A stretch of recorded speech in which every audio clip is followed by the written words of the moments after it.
من أين جاء الله؟ أجب. شكرا لك على التعليق.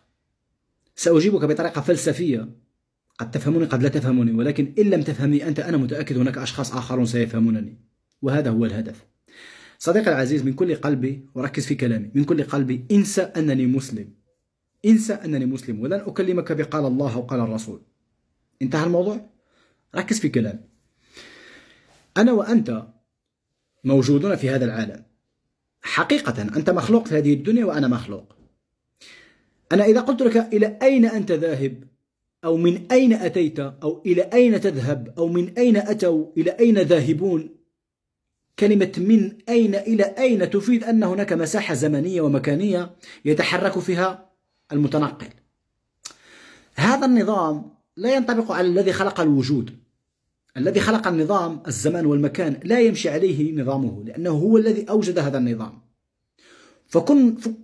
كن عقلانيا، لأن الملحد ليس غبي، ولكن استعمل نصيبه من الغباء في محاولة تطبيق عالم المادة والزمان والمكان على الذي خلق الزمان والمكان.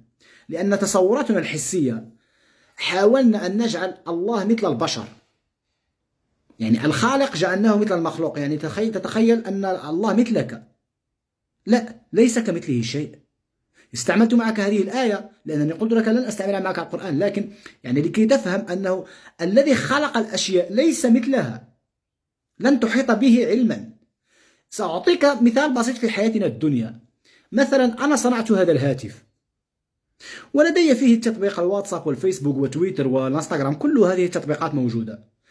أنت تفعل مثل الواتساب يقول للفيسبوك أنا لم أرى الذي صنعنا، فليس هناك أي صانع. أنت تفعل نفس القانون، ولكن عندما تضغط على الواتساب وتنزله من الهاتف ينتهي وجوده. ذلك ما يحدث معك عندما تأتي الثانية التي سوف تخرج من هذا الزمان، لن تعود ولن تعود أبدا. فركز بشكل جيد.